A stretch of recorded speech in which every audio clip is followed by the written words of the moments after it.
Assalamualaikum warahmatullahi wabarakatuh. Halo teman-teman semua, semoga selalu sehat, bahagia, dan dimudahkan segala urusannya. Terima kasih sudah mampir di channel kami, tempat berbagi kisah penuh misteri dan pelajaran hidup. Jangan lupa dukung terus channel ini dengan cara subscribe, like, dan nyalakan loncengnya, supaya kita bisa terus bareng-bareng menyimak cerita-cerita menarik berikutnya. Yuk, langsung saja kita mulai ceritanya. Sore itu Banyumas diguyur gerimis tipis. Jalanan depan salon kecil itu basah, dan cahaya lampu dari warung sebelah berkilat di permukaan aspal. Salon bernama Cantika berdiri di apit sebuah minimarket dan warung mie ayam. Dari luar tidak terlihat istimewa, tapi di dalamnya selalu ramai. Beberapa kursi plastik tersusun rapi, cermin-cermin besar terpasang di dinding, dan aroma semprotan rambut bercampur wangi sampo memenuhi udara. Nur Atikah berdiri di depan salah satu cermin, sedang menyisir rambut pelanggan. Tangannya luwes, wajahnya tenang, dan senyumnya tidak pernah hilang. Senyum itulah yang membuat para lelaki betah berlama-lama duduk meski hanya untuk potong pendek sederhana. Mbak Yuni, pemilik salon, sering menggodanya. "Atikah, kalau kamu terus jual senyum kayak gitu, bisa-bisa dapat suami pejabat," kata Mbak Yuni sambil menata rambut seorang ibu. Atikah tersenyum malu, matanya menunduk. "Ah, Mbak, jangan ngomong sembarangan." Di sudut lain, Mbak Siska ikut tertawa kecil. "Lhawong bener kok, Ti. Lihat tuh, pelanggan cowok yang duduk nunggu. Dari tadi ngelihatin kamu terus lewat cermin." Atikah melirik sekilas. Lelaki itu cepat-cepat menunduk, pura-pura sibuk dengan ponselnya. Della yang sedang membersihkan alat potong rambut ikut menimpali. "Ibu-ibu juga banyak yang heran, kenapa kamu masih sendiri? Padahal kalau dibandingin kita, kamu paling cantik, paling putih, paling rapi. Kok masih jomblo aja?" "Belum jodoh kali, Del," jawab Atikah pendek. Ia tetap tersenyum, tapi ada sesuatu dalam matanya yang tidak bisa menipu. Ada kerikil kecil yang terus mengganggu hatinya. Malam mulai turun, pelanggan berangsur pulang. Lampu neon putih menyala terang di langit-langit. Atikah menyapu rambut-rambut yang berceceran di lantai. Sementara itu Mbak Yuni menutup buku catatan, lalu berkata, "Kamu pulang duluan saja, Tik. Biar aku sama Siska beresin yang lain." Atikah mengangguk sopan. "Makasih, Mbak." Ia menyalakan motornya dan melaju ke arah kos. Hujan sudah reda, tapi udara lembab menusuk kulit. Kos Putri Mawar Indah berdiri di sebuah gang sempit, bangunannya 2 lantai dengan cat dinding mulai kusam. Atikah masuk ke kamar kecilnya di lantai 2. Ruangan itu sederhana, hanya ada kasur lipat, meja kecil, dan lemari plastik. Sebuah cermin besar menempel di dinding menghadap kasur. Ia duduk di tepi kasur, membuka kerudung, lalu melepaskan kancing bajunya satu demi satu. Tubuhnya terasa lelah, tapi matanya enggan terpejam. Ia menatap cermin itu lama-lama, wajahnya masih tampak segar meski seharian bekerja. Kulitnya halus, matanya sipit ketika tersenyum, dan bibirnya merah alami. Ia bergumam lirih, "Kenapa semua orang pergi dariku?" Bayangan masa lalu datang silih berganti. Bayu, lelaki sopan yang sempat sering mengantar pulang, tiba-tiba kerasukan. Tubuhnya panas, mulutnya komat kamit menyebut nama Atikah, lalu mendadak menghilang dari hidupnya. Hafiz, lelaki mapan yang selalu terlihat rapi, mendadak benci dan mengatakan wajah Atikah membuatnya ingin muntah. Andri, tetangga yang sejak lama menyimpan rasa, hanya bertahan 3 hari. Ia mengaku setiap malam melihat perempuan tua duduk di kamarnya, lalu ia pun kabur tanpa pamit. Atikah menarik napas panjang. Ia merapikan rambutnya dengan jari, lalu berdiri mendekati cermin. Tangannya meraba kulit lehernya sendiri. Hangat, lembut, tapi bulu kuduknya berdiri. Dadanya terasa berat seakan ada mata lain yang menatap setiap gerakannya. Ia mengancingkan bajunya kembali dengan tergesa, mencoba mengalihkan perhatian. Namun rasa itu tidak hilang. Ia menyalakan lampu kamar lebih terang, duduk lagi di kasur, dan memeluk lututnya. Suasana hening, hanya terdengar suara kipas angin berdecit pelan. Dalam kesunyian itu, pikirannya kembali berputar. Apa aku salah? Apa memang aku terkutuk? Air matanya menetes, tapi ia cepat-cepat menghapusnya. Ia tidak ingin terlihat rapuh, bahkan ketika sendirian. Tiba-tiba terdengar suara langkah di luar kamar. Atikah menoleh cepat. Kos itu sepi, hampir semua penghuni sudah tidur. Suara langkah itu berhenti tepat di depan pintunya, lalu hening. Jantung Atikah berdetak kencang. Ia berdiri pelan, menempelkan telinga di pintu. Tidak ada apa-apa. Ketika ia kembali menoleh ke cermin, ia merasa ada sesuatu yang berbeda. Bayangan di dalam cermin seolah tersenyum lebih lama daripada wajahnya sendiri. Senyum yang tidak pernah ia buat. Senyum itu tipis, tapi dingin, membuat tubuhnya merinding. Atikah mundur selangkah, tangannya gemetar. Ia menutup matanya, berusaha menenangkan diri. Ketika membuka lagi, bayangan itu normal kembali. Wajahnya sendiri, lelah, tapi tidak ada yang aneh. Atikah menelan ludah. Ia berbaring di kasur, menarik selimut hingga ke dada. Lampu ia biarkan menyala, tapi rasa takut masih menusuk sampai ke tulang. Hatinya berdegup kencang. Ia tahu ada sesuatu yang tidak bisa dijelaskan dengan kata-kata. Sesuatu yang membuat setiap lelaki yang pernah mendekatinya selalu berakhir aneh dan menyeramkan. Ia menatap langit-langit kamar dengan mata yang basah. Dalam batinnya, ia hanya bisa berbisik, "Kenapa tubuh ini selalu membuatku sendiri?"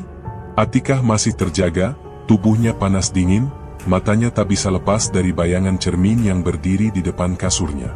Ia merasa ada sesuatu yang belum selesai, sesuatu yang terus menunggunya di balik pantulan itu. Atikah masih terjaga di kasurnya. Selimut menutupi tubuh sampai leher, tetapi dingin di dalam kamar tidak berkurang.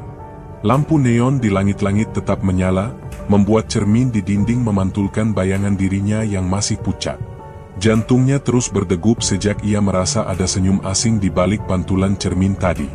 Ia menggenggam erat ujung selimut, tubuhnya panas dingin. Semakin lama, rasa sesak itu makin menekan dadanya. "Kenapa selalu begini?" bisiknya pelan, suaranya bergetar. Ia bangkit perlahan, menyingkap selimut.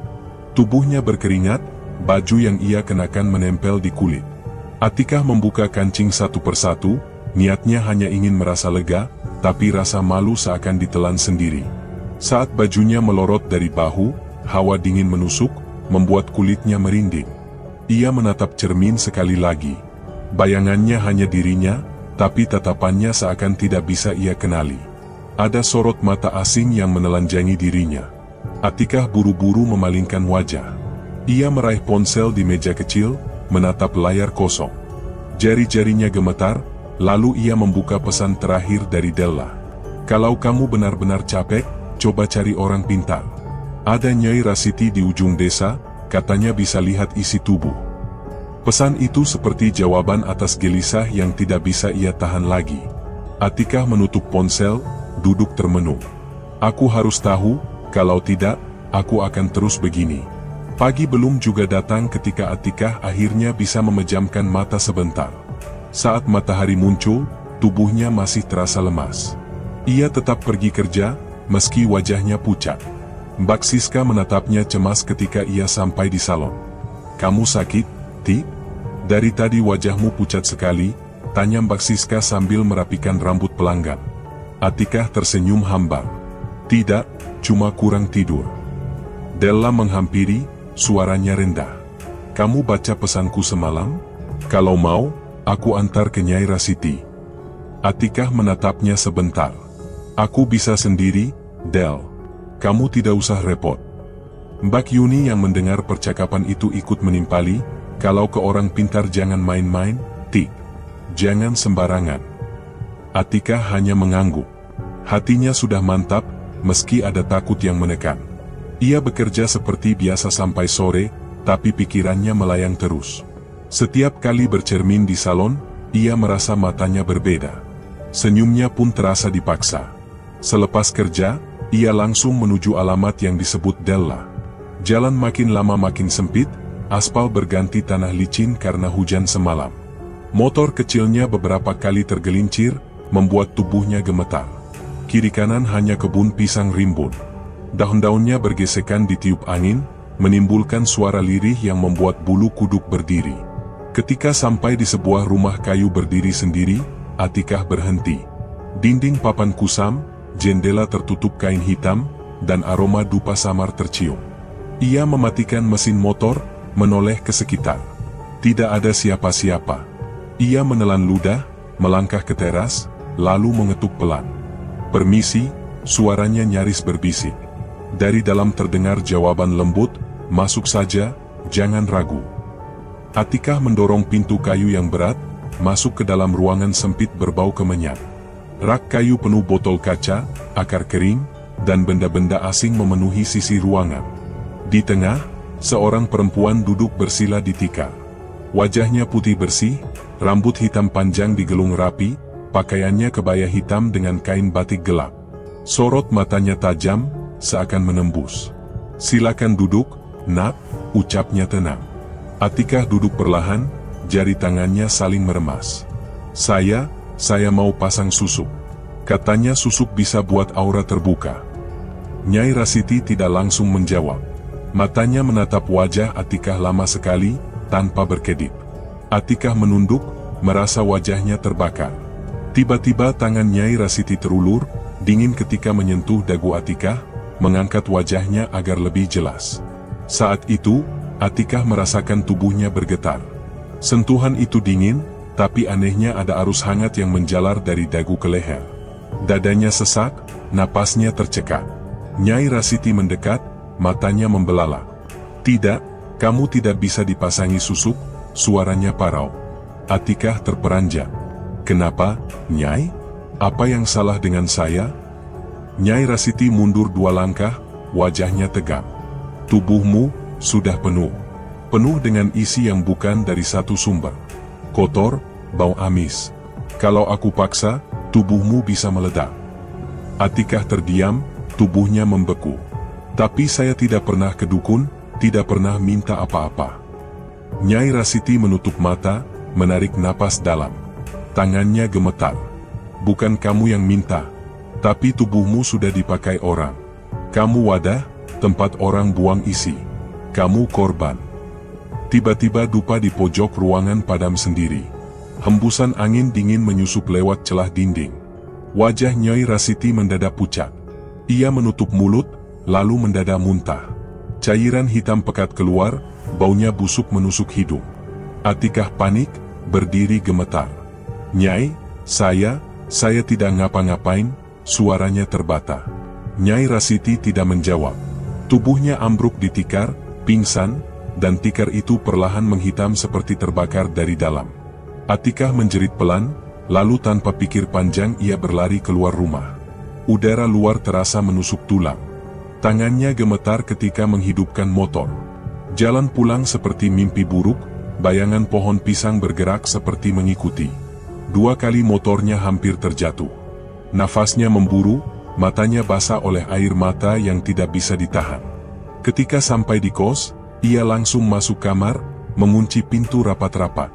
Tubuhnya jatuh terduduk di lantai. "Apa maksudnya penuh? Penuh apa?" bisiknya berulang-ulang. Atikah bangkit, tubuhnya masih menggigil. Ia menyalakan lampu lebih terang, membuka baju untuk mengganti. Saat menatap cermin, dadanya serasa berhenti. Lehernya tampak lebam ungu memanjang ke pundak, seperti dicekik kuat. Tangannya menyentuh perlahan, sakit berdenyut. Air matanya mengalir deras. Ia menatap tubuhnya sendiri, cantik tapi penuh tanda yang tidak ia mengerti. Jantungnya berdegup kencang, bulu kuduk berdiri. Rasa takut menelannya bulat-bulat, membuat malam itu semakin panjang. Ia terduduk di tepi kasur dengan tubuh hanya tertutup pakaian dalam tipis, keringat bercampur dingin menusuk kulit. Pandangannya tetap menempel ke cermin. Bayangannya sendiri terlihat pucat, tapi ia yakin ada sesuatu yang lain bersembunyi di balik pantulan itu. Atikah menunduk, memeluk tubuhnya sendiri. Nafasnya berat, tangisnya tertahan, dan rasa takut itu belum mau pergi. Malam itu hanya menyisakan jantung yang terus berdetak kencang dan perasaan bahwa dirinya tidak lagi sendirian. Atikah masih terduduk di tepi kasur dengan tubuh gemetar, bajunya sudah setengah terbuka sejak ia panik melihat lebam ungu di leher. Nafasnya terengah, keringat dingin membasahi kulitnya. Ia memeluk dirinya sendiri, mencoba menutupi dada yang hanya tertutup tipis kain dalam. Matanya terus menatap cermin, takut kalau senyum asing itu muncul lagi. Malam itu ia tidak benar-benar tidur. Suara angin yang merayap lewat celah jendela seperti bisikan yang tidak pernah berhenti. Pagi hari tubuhnya masih terasa lemas. Ia menyalakan ponsel, matanya terpaku pada deretan pesan di grup kerja. Della disebut tertabrak truk subuh tadi. Atikah membeku, ponselnya hampir terlepas dari genggaman. Tangannya gemetar, dadanya serasa ditusuk. Tidak mungkin, lirihnya. Beberapa menit kemudian, telepon masuk dari Mbak Siska. Suaranya serak, penuh tangis. Della meninggal. Katanya supir truk lihat ada perempuan tua berdiri di dekatnya. Kamu ngerti maksudnya apa? Atikah menahan napas. Perempuan tua? Kamu serius? Serius, Tip? Supir itu bilang jelas sekali. Tapi waktu orang-orang datang, tidak ada siapa-siapa di sana. Aku takut, Tip. Jangan-jangan ini ada hubungannya sama yang kamu ceritain kemarin. Atikah tidak sanggup menjawab. Air matanya mengalir. Ia menutup telepon dan terisak sendirian di kamar. Kepalanya tertunduk, rambutnya menutupi wajah. Kenapa selalu orang di sekitarku yang jadi korban? Sepulang kerja malam itu, Atikah tidak langsung tidur. Ia duduk di depan cermin, hanya memakai baju tipis karena udara pengap di kamarnya. Tubuhnya masih bergetar, tapi pikirannya kalut. Ia ingin memastikan bahwa yang ia lihat hanyalah dirinya sendiri. Namun ketika ia menatap cermin itu lebih lama, bayangan di balik kaca tersenyum, senyum yang bukan miliknya. Tidak, jangan sekarang, bisik Atikah, mundur setapak. Lampu kamar berkedip beberapa kali. Dari arah lemari terdengar suara lirih, seperti tangisan pelan seorang perempuan. Atikah menoleh dengan mata melebar. Ia menelan ludah, dadanya berdebar keras. Siapa di sana? Suaranya gemetar. Tangisan itu makin jelas, sedih dan panjang. Atikah bangkit, berdiri setengah menutup dadanya dengan tangan. Ia melangkah ke arah lemari. Kakinya goyah, tapi matanya tak bisa berpaling. Tolong jangan ganggu aku, suaranya lirih. Tangisan mendadak berhenti. Sunyi. Hanya suara kipas angin berdecit. Atikah buru-buru kembali ke kasur, duduk dengan tubuh melipat. Ia menunduk, mencoba menutup telinga. Namun ketika ia kembali menoleh ke cermin, sosok bayangan itu masih ada, tersenyum lebih lebar. Air matanya mengalir deras. Ia menutup wajah dengan kedua tangan. Saat ia menurunkan tangannya, jendela terbuka sendiri, tirai berkibar kencang. Angin malam masuk, menusuk kulitnya. Atikah jatuh terduduk, tubuhnya merinding. Kenapa semua orang harus jadi korban? Tangisnya pecah, suaranya tertahan. Ia mencoba menarik selimut, tapi tangannya gemetar. Tubuhnya panas dingin, seperti demam tinggi. Leher yang lebam terasa berdenyut makin sakit. Ia menyentuhnya perlahan, rasa perih membuatnya menjerit kecil. Atikah lalu menatap bayangannya di cermin sekali lagi. Bayangan itu kali ini tidak hanya tersenyum, tetapi bibirnya bergerak seakan sedang berbisik sesuatu. Atikah menutup mulutnya sendiri, takut suara keluar tanpa ia sadari. Matanya terbelalak, napasnya memburu. Rasa takut bercampur sakit membuat tubuhnya limbung. Ia terjatuh di tepi kasur, hanya bisa menggigil. Di luar, suara hujan rintik mulai turun, menambah dingin malam. Atikah memeluk dirinya erat-erat. Seluruh tubuhnya basah oleh keringat, matanya merah karena tangis. Ia tidak tahu harus bagaimana lagi.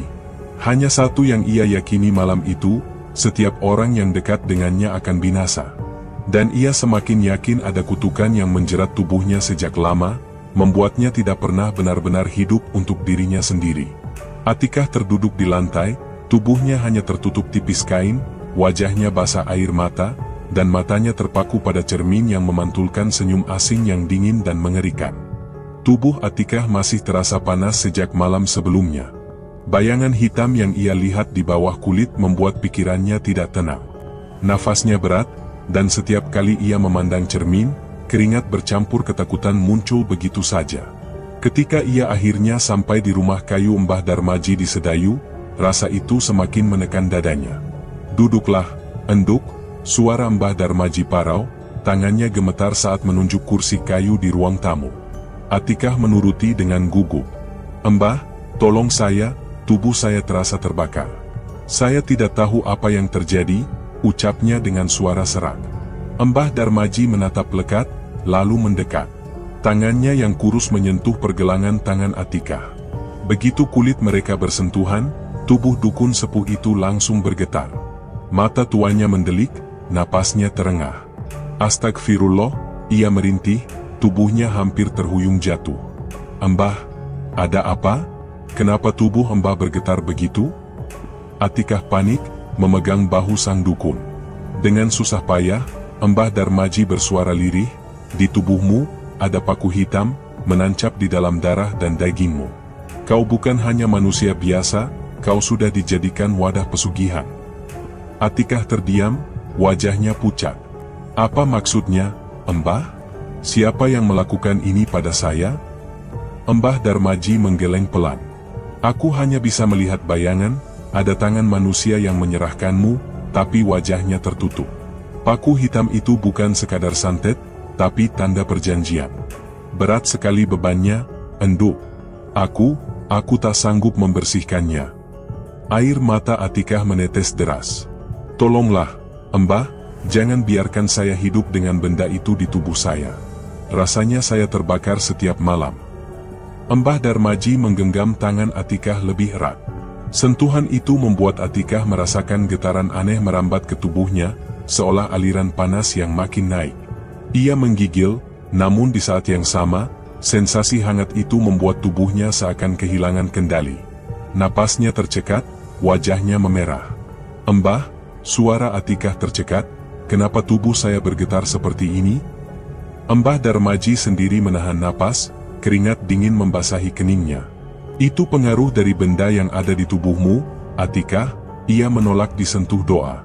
"Energinya membuat tubuhmu panas dingin, bercampur rasa yang tak bisa kau kendalikan."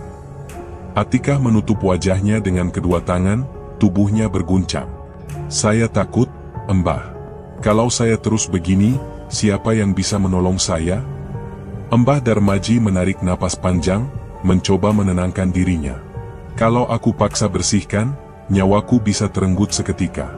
Aku sudah tua. Aku hanya bisa memberimu peringatan, jangan biarkan tubuhmu disentuh sembarang orang. Energi hitam itu bisa menular, membawa maut." Atikah menunduk, tapi dadanya semakin sesak. Ia merasa tubuhnya menolak untuk diam. Tangannya bergetar, kain bajunya terasa menempel basah oleh keringat. Ia bangkit dengan gemetar. "Mbah, saya tidak kuat." Mbah Darmaji menatapnya dengan mata merah yang masih berair. "Pulanglah, Enduk. Malam ini, jangan keluar kamar. Jangan bercermin terlalu lama, karena bayanganmu bukan lagi milikmu sepenuhnya." Atikah tak bisa menahan air mata. Ia buru-buru pamit, meninggalkan rumah kayu itu dengan langkah gontai. Suara tongkat kayu Mbah Darmaji yang jatuh ke lantai masih terngiang di telinganya. Malamnya di kamar kos, tubuh Atikah semakin panas. Ia membuka bajunya dan berdiri di depan cermin. Di bawah kulit dadanya, bayangan hitam bergerak pelan, seolah ada sesuatu yang hidup di dalam. Ia meraba pelan, dan sentuhan itu menimbulkan sensasi panas dingin yang membuatnya hampir pingsan. "Kenapa tubuhku jadi seperti ini?" bisiknya lirih. Ia terduduk di lantai, tubuhnya basah oleh keringat, nafasnya memburu. Di tengah ketakutan itu, ia tak bisa menolak rasa aneh yang membuat kulitnya seperti dipeluk dari dalam. Ia menjerit, tapi jeritannya berubah jadi tangis tercekik. Beberapa hari kemudian, kabar mengejutkan datang. Salah satu teman kos berlari membawa berita, "Atikah, kau tahu? Mbah Darmaji meninggal mendadak pagi ini." Katanya jatuh di rumahnya, wajahnya membiru. Atikah membeku. Bibirnya gemetar. "Apa? Mbah Darmaji meninggal?" "Iya. Orang-orang bilang kemarin dia baru saja menolong seseorang, lalu tiba-tiba tubuhnya berhenti bernafas." Atikah terdiam, tubuhnya lemas. Ingatannya kembali pada sentuhan tangan tua itu, getaran hebat di ruang tamu, dan kata-kata bahwa dirinya adalah wadah pesugihan. Tangannya meraba dada, bayangan hitam itu masih terasa di bawah kulit. Napasnya semakin berat. Kalau Mbah Darmaji saja tidak bisa menolong, siapa yang bisa? Ucapnya lirih, wajahnya menegam. Malam itu, Atikah kembali berdiri di depan cermin. Bayangan hitam di tubuhnya semakin jelas, seperti akar yang menjalar. Ia menutup mulutnya rapat agar tidak berteriak. Suara detak jantungnya terdengar begitu keras, membuat seluruh ruangan berputar. Tubuhnya panas, matanya basah oleh air mata, dan di dalam kepalanya hanya ada rasa takut bercampur sesuatu yang sulit ia kendalikan. Ia menggenggam erat tepi meja cermin, tubuhnya bergetar hebat. "Apakah aku pembawa maut?" bisiknya, lirih namun penuh ketakutan. Suasana kamar begitu sunyi, hanya terdengar napasnya yang tersengal, meninggalkan dirinya dalam gelap yang menyesakkan. Tubuhnya dilanda ketakutan bercampur sensasi aneh, sementara bayangan hitam terus menempel di bawah kulitnya. Atikah masih duduk di kamar masa kecilnya. Napasnya terengah, tubuhnya gemetar. Tangan dingin yang tadi meraba punggungnya belum hilang dari ingatannya. Ia menoleh cepat, tetapi hanya dinding kamar dengan ket mengelupas yang terlihat. Tubuhnya tetap panas dingin, seperti ada sesuatu yang menempel di balik kulitnya. Ia mengusap pelan tangannya sendiri, tapi rasa asing itu semakin nyata, membuat dadanya sesak. "Bude, aku takut," bisiknya lirih, tapi suara itu hanya tenggelam dalam sunyi kamar. Bude Karsih mengetuk pintu perlahan. "Tik, kamu belum tidur? Bude bawakan air hangat." Atikah segera berdiri, membuka pintu dengan mata merah. "Bude, jangan bohong lagi sama aku. Aku harus tahu semua. Kenapa ibu tega lakukan itu?" Bude Karsih menatapnya lekat, wajahnya penuh rasa bersalah. "Tik, semua itu terjadi waktu kamu masih merah. Warung keluarga kita hampir gulung tikar. Orang-orang berhenti datang. Bu Endah, ibumu, dia ketakutan kehilangan segalanya. Dia disarankan orang ke seorang dukun.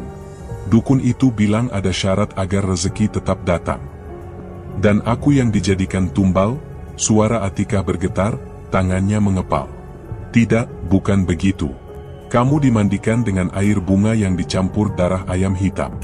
Setelah itu tubuhmu ditusuk jarum emas di bawah pusar. Katanya, supaya rezeki mengalir lewat keturunan. Sejak itu warung kembali ramai. Ibumu percaya itu berhasil?" jawab Bude Karsih, air matanya jatuh. Atikah menutup wajah dengan kedua tangannya. "Jadi sejak lahir tubuh ini bukan milikku sendiri? Aku hanya wadah untuk sesuatu yang bukan aku?" Bude Karsih mencoba menyentuh bahunya, tapi Atikah menepis. Ia melangkah mundur, kembali ke kamar. Tubuhnya bergetar, campuran marah, jijik, dan takut. Di dalam kamar, Atikah duduk di tepi ranjang. Nafasnya terengah, tubuhnya terasa panas, tapi keringat dingin mengalir dari pelipis. Ia menggigil, lalu merebahkan diri dengan pakaian masih melekat. Matanya terpejam, namun rasa ada yang duduk di sampingnya semakin kuat. Perlahan ia merasakan hembusan dingin di tengkuk. Rambut halus di kuduknya berdiri. Ia berusaha tidak bergerak, tapi tubuhnya malah kaku. Ada tekanan halus di punggung, seperti telapak tangan yang menempel. "Siapa kamu?" gumamnya lirih. Tidak ada jawaban, hanya suara napas pendek yang seolah menyatu dengan napasnya sendiri. Dadanya semakin sesak, tubuhnya panas membara. Ia menggeliat gelisah, seperti ingin melepaskan diri, tapi setiap gerakan justru membuat rasa dingin itu menyebar semakin dalam. Tiba-tiba, ia merasakan sensasi aneh di pinggang, seperti ada sesuatu yang merayap ke atas.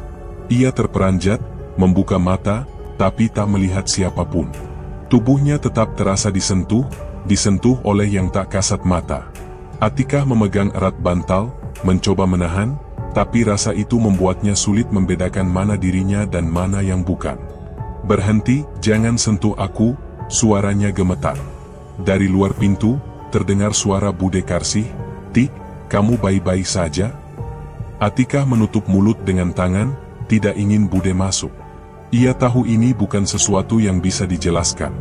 Detik-detik berjalan, tubuhnya berkeringat, kepalanya pening. Rasa hangat dan dingin bercampur menjadi satu, membuatnya hampir pingsan. Ia terbaring dengan mata menatap langit-langit kamar. Samar, Ia melihat bayangan samar perempuan berdiri di pojok ruangan, rambut panjang menutupi wajah.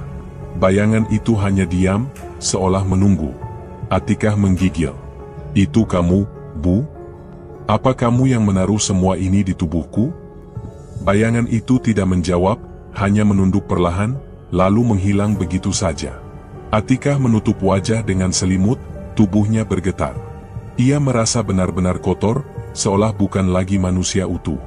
Suara tangis tertahan keluar dari mulutnya, bercampur dengan desah napas yang berat. Setiap kali ia mencoba tenang, rasa itu kembali muncul di tubuhnya, membuatnya sulit menolak atau melawan.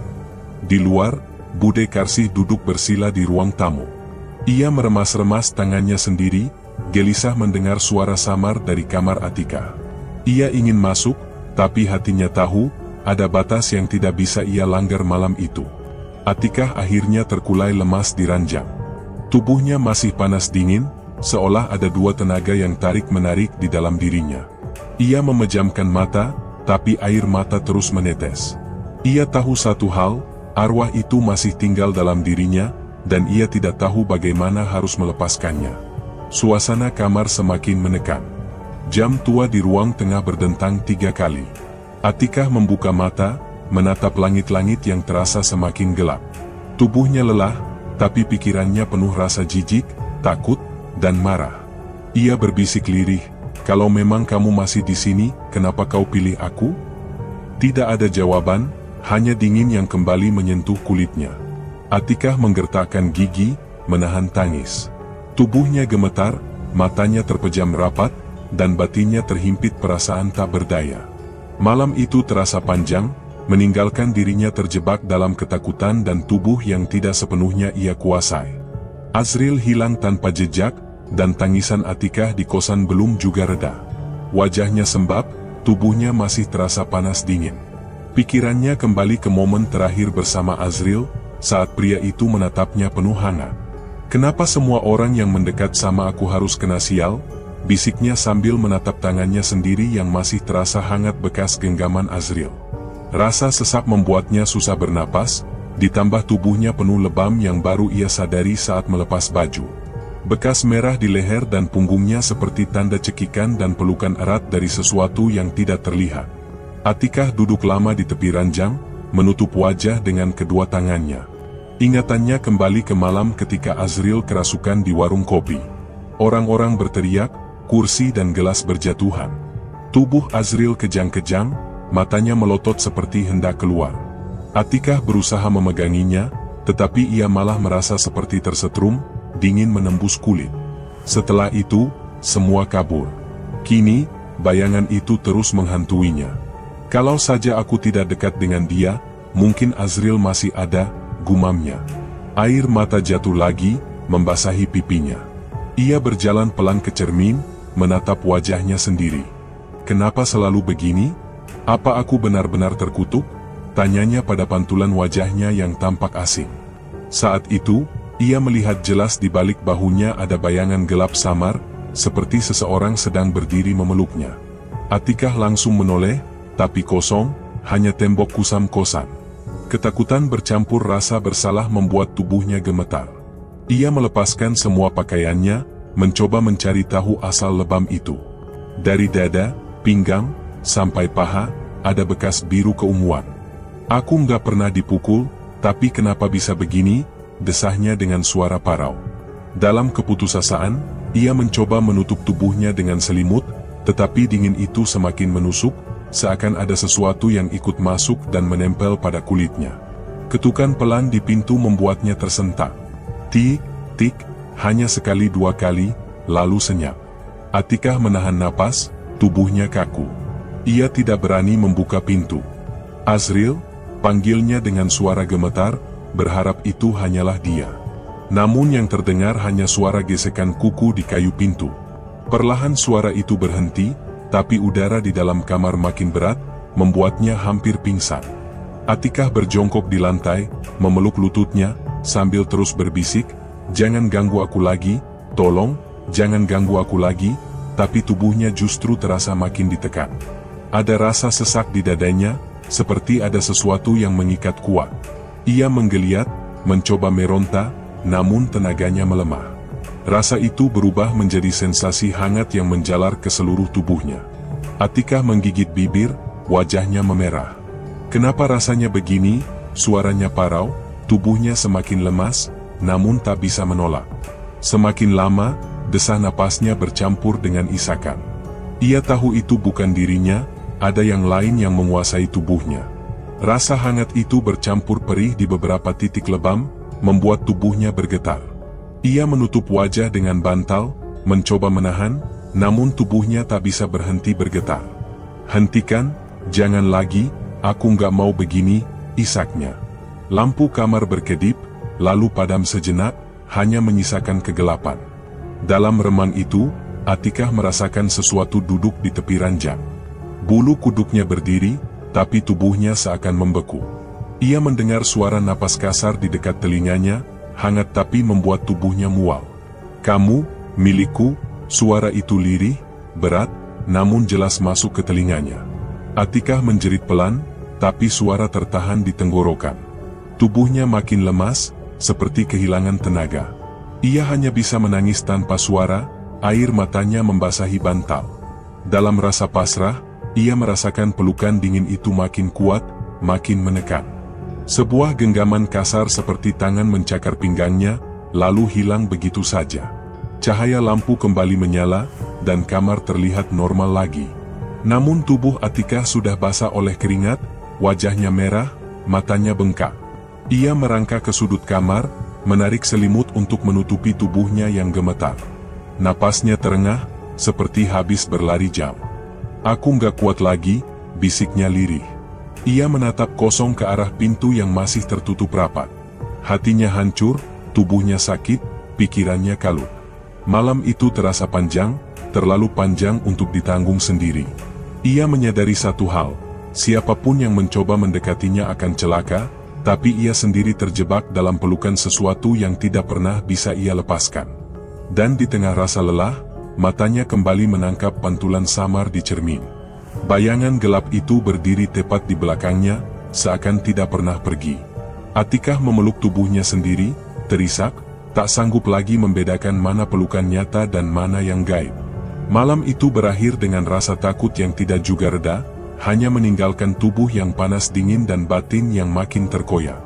Atikah masih terduduk di tepi sungai dengan napas terengah. Tubuhnya lemas setelah muntah cairan hitam bercampur darah, sementara di sekitar masih tercium bau anyir menusuk. Bayangan matanya yang merah menyala di permukaan air membuatnya menggigil. Ia meremas tanah basah di bawahnya, seperti mencari pegangan agar tidak jatuh ke dalam kegelapan. Pak Dirga berdiri di sampingnya, memegang keris kecil yang masih bergetar, seolah energi dari sosok gaib tadi belum sepenuhnya pergi. "Pak, kenapa tubuh saya begini?" Suara Atikah lirih, hampir tak terdengar. Ia menunduk, bahunya bergetar. Pak Dirga menghela napas berat, matanya tak lepas dari tubuh Atikah yang masih tampak seperti tidak utuh miliknya. "Wadahmu sudah lama dipakai. Aku berusaha, tapi dia terlalu dalam menancap. Kau harus kuat. Jangan biarkan dia menguasai penuh." Atikah menoleh, matanya sembab, tetapi di balik itu terlihat merah menyala yang membuat Pak Dirga mundur setapak. "Saya tidak mau, Pak, saya tidak mau hidup seperti ini. Tolong keluarkan dia," jeritnya sambil memegang kepalanya. Tiba-tiba tubuhnya terhuyung, nafasnya berat, dan dari mulutnya keluar suara asing yang berat. "Tubuh ini milikku. Sejak ia bayi, darahnya sudah kuberi tanda." Pak Dirga menancapkan keris kecil ke tanah dan membacakan doa dengan suara keras. Angin malam berhembus lebih kencang, membuat dedaunan di tepi sungai bergemuruh. Atikah menjerit, tubuhnya melengkung ke belakang, dadanya naik turun cepat. Keringat membasahi wajahnya, bercampur dengan tanah basah yang menempel di pipinya. Pak Dirga mendekat, tetapi tiba-tiba hembusan angin menghantam tubuhnya, membuatnya hampir terjatuh. Ia hanya sempat menahan tubuh dengan menancapkan keris lebih dalam. "Pergi kau, jangan ganggu wadah ini," bentak Pak Dirga dengan suara lantang. Namun, Atikah malah tertawa kecil dengan suara yang bukan suaranya sendiri. Tawa itu berat, parau, membuat bulu kuduk berdiri.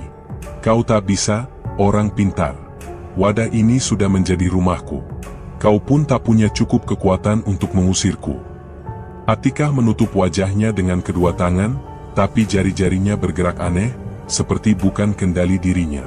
Ia lalu menyingkap kain yang menempel di tubuhnya, membuat bahunya terlihat jelas, dan tubuhnya bergetar dengan gerakan tidak wajar. Napasnya menjadi berat, seperti seseorang yang menahan sesuatu dari dalam tubuhnya. Pak Dirga memalingkan wajah, namun tetap mencoba bertahan dengan doa-doanya. Pak, tolong saya merasa tubuh saya kotor. Ada yang masuk, saya tidak bisa menahannya. Suara asli Atikah muncul di sela-sela jeritan. Ia menggeliat, menekan tubuhnya sendiri, seperti mencoba melawan sesuatu yang merayap di bawah kulitnya. Pak Dirga maju lagi, menyentuhkan ujung keris ke bahunya. Saat itu, Atikah berteriak keras, lalu tubuhnya jatuh terduduk, kakinya terlipat tak beraturan. Di atas permukaan air, bayangan sosok perempuan tua berambut putih masih terlihat berdiri. Tatapannya menusuk, senyumnya tipis. Atikah menunduk, menangis dengan suara terisau. Kenapa saya, Pak? Apa salah saya sampai jadi begini? Tubuhnya berguncang, dadanya naik turun, napasnya terasa berat. Pak Dirga menatapnya dengan wajah serius. Karena darahmu sudah ditandai sejak kecil. Kau adalah wadah. Itu sebabnya setiap kali kau tersakiti, dia semakin kuat. Dia masuk lebih dalam melalui luka-luka itu. Atikah mendongak, wajahnya basah oleh air mata. Jadi saya tidak bisa bebas? Saya akan begini selamanya? Matanya memancarkan putus asa, membuat suasana di tepi sungai semakin berat. Pak Dirga menunduk, menahan kata-kata. Ia tahu tidak semua kebenaran bisa diucapkan malam itu. Atikah meremas tanah di sampingnya. Saya merasa, tubuh saya bukan milik saya lagi. Bahkan setiap sentuhan, setiap rasa, bukan saya yang merasakannya. Saya takut, Pak. Saya takut saya akan melakukan sesuatu yang bukan saya. Suaranya bergetar, tubuhnya kembali menggeliat, kali ini lebih pelan, seperti ada tarikan halus dari dalam dirinya. Pak Dirga menutup matanya sebentar, lalu membuka dengan tatapan tegas. Kau harus bertahan. Jangan menyerah. Selama kau masih melawan, dia belum sepenuhnya menguasaimu. Atikah menatap permukaan sungai lagi, dan bayangan matanya yang merah menyala kembali muncul. Ia menjerit kecil, menutup wajah dengan kedua tangan.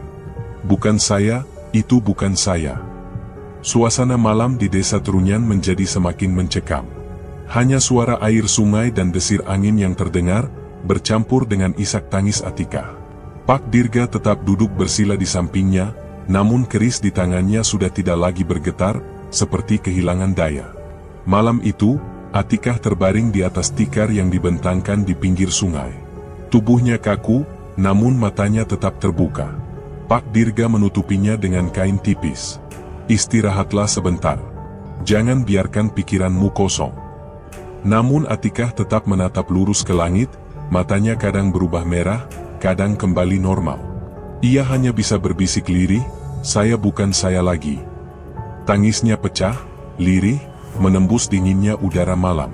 Ia merasa seluruh tubuhnya perlahan direnggut, dan hanya bisa memeluk dirinya sendiri sambil terus bergetar. Saat pandangannya kembali ke permukaan air, bayangan itu masih ada, tersenyum tipis, membuat tubuhnya semakin gemetar. Dan di tepi sungai itu, malam berakhir dengan rasa hampa, tanpa jawaban, meninggalkan Atikah dengan tubuh yang tak lagi sepenuhnya miliknya.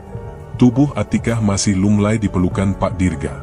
Nafasnya terengah, matanya setengah terpejam, dan sisa asap pekat masih terasa di ujung bibirnya. Hembusan angin yang baru saja mengguncang tanah kini reda, menyisakan aroma anyir dari tanah yang baru ditutup.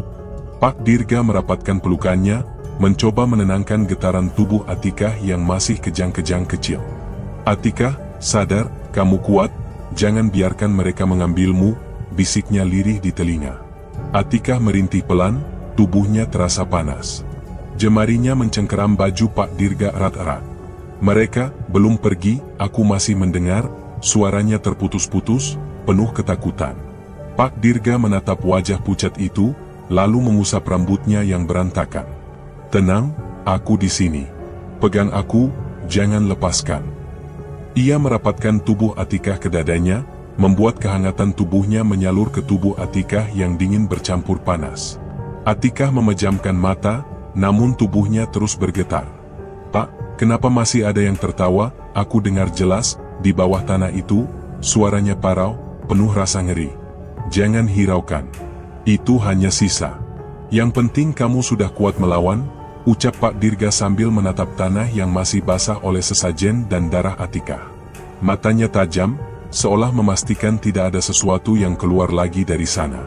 Tubuh Atikah tiba-tiba menegam, lalu perlahan meregang di pangkuannya. Ia membuka mata dengan tatapan kosong. Pak Dirga segera menunduk, menatap mata itu lekat-lekat. "Atikah, lihat aku, jangan biarkan mereka masuk lagi."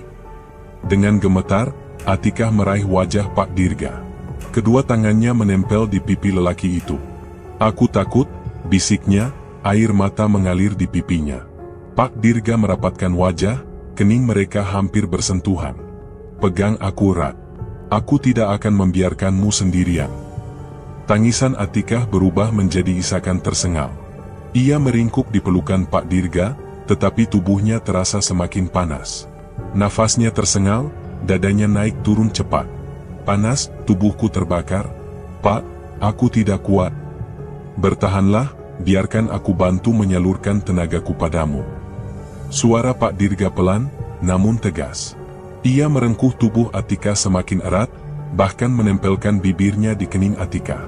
Sentuhan itu membuat Atikah merintih, tubuhnya menggeliat. Aku bingung, kenapa rasanya begini?"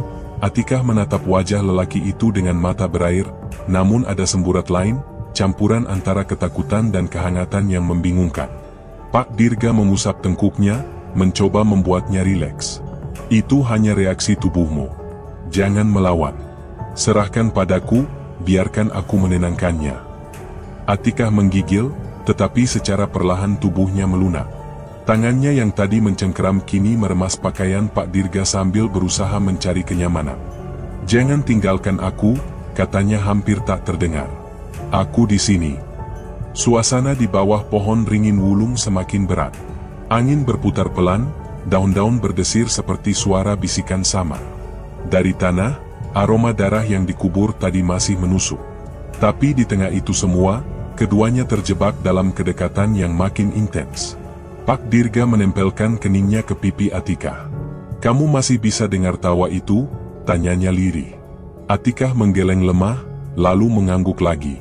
"Kadang hilang, kadang datang. Nafas, ikuti nafasku." 1, 2, Pak Dirga menarik napas dalam, membimbing Atikah mengikuti. Perlahan tubuh Atikah yang bergetar mulai mereda. Tapi bersamaan dengan itu, kehangatan tubuhnya semakin terasa, membuat wajahnya memerah. "Pak," suaranya parau, penuh getaran. "Kenapa aku merasa berbeda?" Dirga menatap matanya. Tatapan yang dalam, seolah mencoba menahan sesuatu. "Karena kamu sedang berada di ambang. Antara hidup dan mati. Antara dunia kita dan dunia mereka. Itu membuat tubuhmu bereaksi." Atikah menutup mata, tubuhnya lemah. Tapi jemarinya merambat di lengan Pak Dirga, seakan mencari pegangan hidup. "Aku takut jatuh. Pegang aku erat. Kamu tidak akan jatuh." Ketika Atikah semakin menempel, suara lirih tawa itu kembali terdengar, samar dari dalam tanah. Atikah tersentak, tubuhnya menegang lagi. Itu dia lagi," jeritnya pelan. Pak Dirga segera menekan bahunya agar tetap tenang. "Jangan lihat ke bawah. Lihat hanya padaku." Atikah menuruti, menatap mata lelaki itu dalam-dalam. Nafas mereka saling bertemu, hangat bercampur dingin. Isakannya perlahan reda, berganti dengan tatapan kosong yang perlahan diisi ketenangan. Namun tubuhnya tetap panas. "Aku tidak tahan panasnya," desahnya dengan suara putus asa. Pak Dirga mengusap wajahnya. "Biarkan aku serap panasmu." Ia menunduk, menempelkan bibirnya di pelipis Atikah, lalu di pipinya. Sentuhan itu membuat Atikah gemetar hebat, antara takut dan tenang. "Pak, jangan, aku," ucapnya, tetapi suaranya melemah, tidak lagi menolak, hanya pasrah. Dalam pelukan itu, tubuh Atikah bergetar lagi, matanya mendelik sebentar lalu kembali normal. Seolah arwah yang tadi mencoba masuk kini terusir oleh kedekatan mereka. Nafasnya kembali teratur meski wajahnya basah oleh air mata dan keringat. Sudah cukup, kamu aman, bisik Pak Dirga, masih mendekapnya erat. Atikah mengangguk lemah, tubuhnya melorot di pelukan. Aku masih dengar, tapi jauh, sangat jauh, suaranya lirih, nyaris seperti gumaman. Pak Dirga menatap tanah di bawah pohon, wajahnya serius. Kalau begitu mereka belum selesai. Tapi kita sudah melangkah lebih jauh dari sebelumnya. Kamu berhasil bertahan. Atika hanya bisa menutup mata. Tangannya masih memegang erat lengan Pak Dirga, seakan tidak mau dilepaskan. Suasana di bawah pohon ringin wulung menjadi hening, hanya desau angin dan sesekali suara burung malam. Tapi keheningan itu bukan keheningan biasa. Ada rasa menunggu, seolah tanah dan pohon itu masih menyimpan sesuatu. Pak Dirga merapatkan tubuh Atikah ke dadanya sekali lagi. Ia tahu semuanya belum selesai. Dan Atikah pun tahu. Hanya saja, malam itu, di bawah pohon yang angker, mereka hanya bisa saling berpegang, berharap ada sedikit ketenangan di antara teror yang belum pergi. Hari-hari Atikah mulai terasa lebih tenang setelah kepulangannya dari tanah lapang pohon ringin wulung. Wajahnya tampak lebih segar dibanding beberapa minggu sebelumnya. Ia kembali membuka salon bersama Mbak Yuni dan Mbak Siska. Kehidupan seperti kembali berjalan normal. Alhamdulillah, kamu sudah jauh lebih baik, Tik, ucap Mbak Yuni sambil menyisir rambut seorang pelanggan. Atika hanya tersenyum kecil. Iya, Mbak. Rasanya enteng, meski kadang masih suka merinding tiba-tiba. Wajar, sahut Mbak Siska, namanya juga pengalaman berat. Yang penting sekarang kamu kuat lagi. Para pelanggan juga mulai memperhatikan perubahan itu. Atika, sekarang tambah cantik ya, wajahnya cerah banget, goda seorang pelanggan lelaki muda. Senyum ramah Atika dijawab dengan penolakan halus. Ia tak berani membiarkan siapapun terlalu dekat. Dalam hatinya, ia tahu masih ada sesuatu yang menempel pada dirinya. Malam harinya, setelah salon tutup, Atika sering berdiri lama di depan cermin kamarnya. Lampu temaram membuat bayangannya terasa ganjil. Ia melepaskan baju pelan-pelan, memperhatikan tubuhnya yang mulai kembali mulus tanpa lebam. Tangannya menyusuri lengan, bahu, hingga lehernya, memastikan tak ada bekas. Namun setiap kali matanya menatap pantulan di cermin, ada sesuatu yang mengganggu. Wajahnya memang tampak normal, tapi pada momen tertentu, senyum lain muncul. Senyum itu dingin, dengan gigi menghitam dan mata merah menyala. Senyum yang bukan miliknya. Siapa kamu? Bisiknya lirih, suaranya bergetar. Bayangan itu tidak menjawab, hanya terus menyeringai. Atikah mundur selangkah, namun cermin seolah menariknya kembali. Rasa panas merayap dari telapak kaki hingga ke tenggorokan. Ia ingin berteriak, tapi tak bisa. Nafasnya berat, dadanya naik turun dengan cepat. Ia duduk di ranjang, tubuhnya berkeringat meski udara malam terasa dingin. Dengan tangan gemetar, ia meraih selimut, tapi dorongan aneh membuatnya berdiri lagi di depan cermin. Ada bisikan samar, seolah memaksanya untuk membuka diri. Pelan-pelan, Atikah kembali melepas pakaiannya, satu demi satu, sambil tetap menatap cermin. Bukan karena ingin, tapi seperti ada yang mengendalikannya. Tubuhnya tampak normal, tapi pantulan di cermin berbeda. Di sana, bayangannya tampak lebih berani, matanya merah, bibirnya tersenyum sensual, seolah menikmati setiap gerakan. Berhenti, bisik Atikah, air mata mulai mengalir. Tapi bayangan itu justru mengulurkan tangan dari dalam cermin, seolah ingin menyentuh. Atikah meraih wajahnya sendiri, berusaha menutup matanya. Namun dorongan itu semakin kuat. Tubuhnya terasa panas, jantungnya berdetak keras, dan ada sensasi aneh antara takut dan pasrah. Ia ingin melawan, tapi bagian lain dari dirinya seolah menikmati desakan itu. Tiba-tiba, angin dingin menerpa kamar. Tirai jendela bergerak liar. Cermin bergetar seolah hendak pecah. Atikah menjerit, tubuhnya terhempas ke lantai. Ia merangkak menjauh, tapi pandangannya tetap tertuju pada bayangan di cermin. Bayangan itu kini tersenyum lebih lebar, gigi-giginya menghitam, wajahnya semakin menyeramkan. Aku masih di sini, suara lirih keluar dari pantulan itu. Atikah terisap. Kenapa kau tidak pergi? Ritual itu sudah selesai, sudah cukup. Bayangan itu hanya menyeringai, lalu tubuh pantulan dalam cermin mencondongkan diri, meniru gerakan sensualnya sendiri, namun dengan tatapan yang penuh hasrat sekaligus horor. Atikah menutup telinganya. Aku bukan milikmu. Aku masih diriku sendiri. Tapi cermin itu tak berhenti. Senyum itu tetap ada. Nafas Atikah semakin berat, tubuhnya semakin panas, seolah ada api dari dalam yang membakar. Ia berlari ke ranjang, memeluk bantal, mengguncang tubuhnya sendiri, berusaha menahan segala dorongan yang bercampur antara gairah dan teror. Tangisnya pecah, namun sensasi itu tak kunjung reda. Jam dinding berdetak keras. Angin berhenti. Cermin kembali tenang, menampilkan pantulan dirinya yang normal. Tapi Atikah tahu, senyum itu masih ada, hanya menunggu saat tepat untuk muncul lagi. Ia berdiri, tubuhnya gemetar. Dengan napas tersengal, ia menatap cermin itu sekali lagi. Sekilas ia melihat bayangan dirinya tersenyum samar, seolah mengejek. Atikah menutup mulutnya dengan tangan, mencoba menahan isak. Ia sadar, sebagian arwah mungkin sudah lenyap di pohon ringin wulung. Namun masih ada yang bertahan. Dan kini, mereka memilih tubuhnya sebagai wadah. Malam itu, Atikah terduduk lemas di lantai kamar. Seluruh tubuhnya basah oleh keringat, jantungnya berdegup kencang, dan pandangannya kosong. Ia tak tahu apakah ia masih sepenuhnya dirinya, atau sudah berbagi dengan sesuatu yang lain. Cermin di depannya kembali menampilkan senyum samar, senyum yang bukan miliknya dan Atikah hanya bisa menatapnya, tanpa berani berkedip. Itulah kisah kita kali ini. Terima kasih banyak sudah setia menemani dan mendengarkan sampai akhir.